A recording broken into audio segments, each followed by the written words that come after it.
Assalamualaikum warahmatullahi wabarakatuh. Teman-teman semua, terima kasih masih setia di channel Andi Kusuma. Jadi di kesempatan kali ini saya akan membagikan tips buat teman-teman yang akan mengambil rumah secara KPR.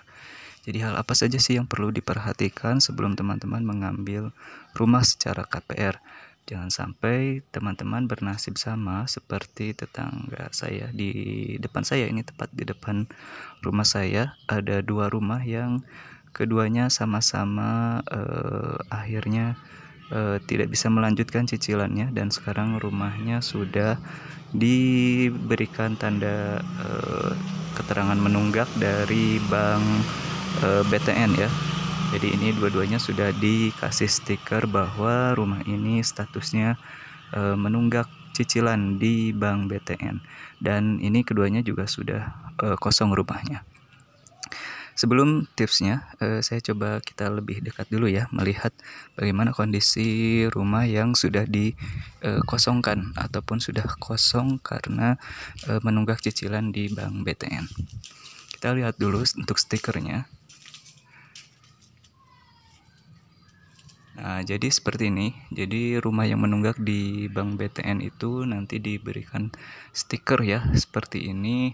Kebetulan ini posisinya di KCP Bandung Timur untuk bank BTN-nya. Dan ini rumahnya sudah kosong ya. Rumah yang sebelahnya juga sama. Jadi ada dua rumah, dan masih ada juga beberapa rumah di perumahan saya ini yang memang statusnya seperti kedua rumah ini yang gagal bayar ataupun gagal atau menunggak cicilan di bank BTN. Nah, lalu apa sih tips nih buat teman-teman yang baru akan mengambil rumah secara KPR ya? Jadi yang pertama yang ingin saya sampaikan ini murni berdasarkan pengalaman yang dialami oleh tetangga saya gitu ya, juga murni pengalaman di sini ya, di komplek ataupun di perumahan saya. Jadi rata-rata yang menunggak ataupun yang gagal cicilan di bank BTN ini, karena ini di sini rata-rata menggunakan bank BTN, ini ketika mengambil ataupun memutuskan KPR tidak memperhatikan kondisi finansialnya ketika si cicilannya itu masuk kepada floating rate. Jadi hanya melihat cicilan ketika flat rate gitu ya. Jadi angka cicilan ketika flat rate itu memang rendah. Mungkin di kisaran di bawah 2 jutaan di sini ya rata-rata, di bawah 3 juta ya, 2 sekian gitu ya. Nah, tapi ketika masuk masa floating rate itu di sini tidak memperhatikan bahwa ketika floating rate itu akan cicilannya benar-benar membengkak gitu ya.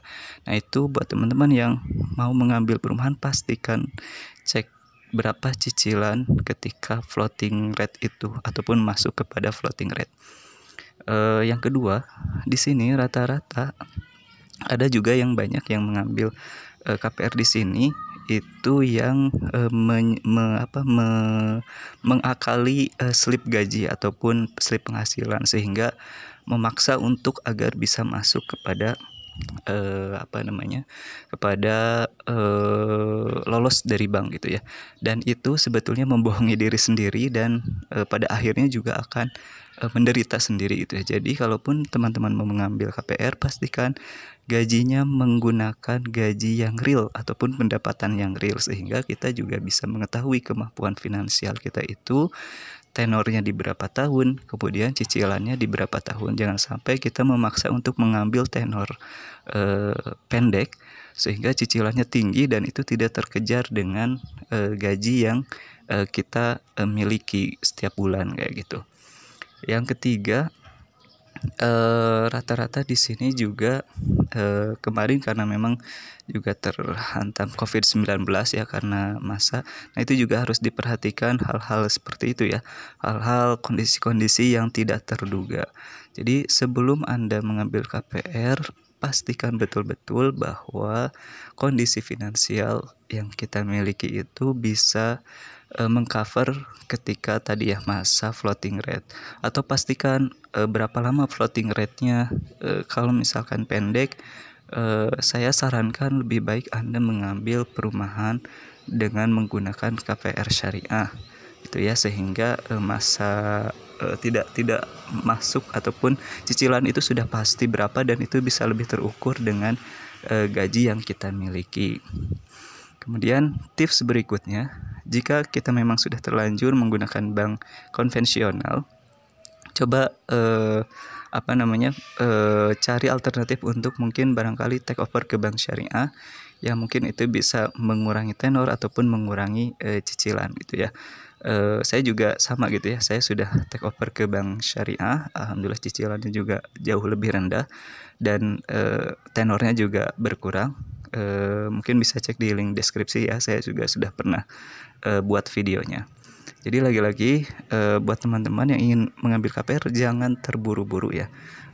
Pastikan jangan terburu-buru dan jangan tergiur dengan dengan marketing perumahan. Itu biasanya orang-orang marketing perumahan itu biasanya akan membantu gitu ya, dalam tanda petik membantu agar teman-teman itu bisa lolos oleh pihak bank. Tapi itu sebetulnya menjebak kita secara tidak langsung. Dan ketika kita sudah akad, maka itu adalah akad yang panjang gitu ya. Jadi teman-teman ya, itu adalah perjanjian yang panjang yang harus teman-teman jalani gitu ya. Masa tenor perumahan itu ada yang 5 tahun, 10 tahun, 20 tahun, bahkan 25 tahun gitu ya. Jadi itu masa yang sangat panjang yang harus benar-benar difikirkan oleh teman-teman semua. Jangan sampai menyesal di pertengahan jalan, karena ketika sudah di pertengahan jalan maka akan nasibnya seperti ini gitu ya. Kita akan tetap tercatat punya hutang gitu ya, sementara kita juga nggak punya tempat tinggal gitu ya. Jadi lebih baik difikirkan matang-matang di awal. Kondisi finansial, kemudian jangan terjebak oleh marketing gitu ya. Jangan terburu-buru juga gitu ya, seperti itu. Kemudian juga pastikan yang terakhir, selain kondisi finansial yang tadi berkaitan dengan apapun itu finansial gitu ya, yang kedua adalah terkait dengan lingkungan. Jangan sampai teman-teman menyesal ketika sudah mengambil perumahan KPR, itu ternyata di perumahan itu lingkungannya tidak tepat atau tidak baik atau tidak sesuai dengan kita, dan itu akan juga mengganggu gitu ya. Jadi pastikan dua hal itu. Jadi jangan sampai teman-teman menyesal di tengah jalan ketika mengambil rumah KPR, karena itu akadnya sangat panjang gitu ya. Ataupun perjanjian untuk pelunas KPR itu sangat panjang, kecuali teman-teman punya rezeki untuk melunasinya, itu lebih ya bisa dilunasi gitu ya, dan bisa memilih mungkin tempat tinggal yang lain. Jadi itu ya teman-teman, tips agar teman-teman sebelum mengambil perumahan KPR. Dan ini murni sharing saja, mudah-mudahan bermanfaat nih buat teman-teman. Dan jika ada pengalaman ataupun jika ada sharing atau tips lain juga boleh ya di kolom komentar, silahkan disampaikan ya. Terima kasih sudah menyaksikan video ini, mudah-mudahan ada manfaatnya. Sampai jumpa lagi di video-video yang lain. Mohon maaf jika ada banyak backsoundnya, karena di sini mungkin agak terdengar ada sedikit berisik, mungkin suara motor atau musik dari tetangga dari sebelah. Oke, itu saja ya. Terima kasih. Assalamualaikum warahmatullahi wabarakatuh. Jangan lupa subscribe, like atau share video ini, dan nyalakan lonceng notifikasinya agar Anda bisa terus menyaksikan atau mendapatkan update di video channel Andi Kusuma. Terima kasih.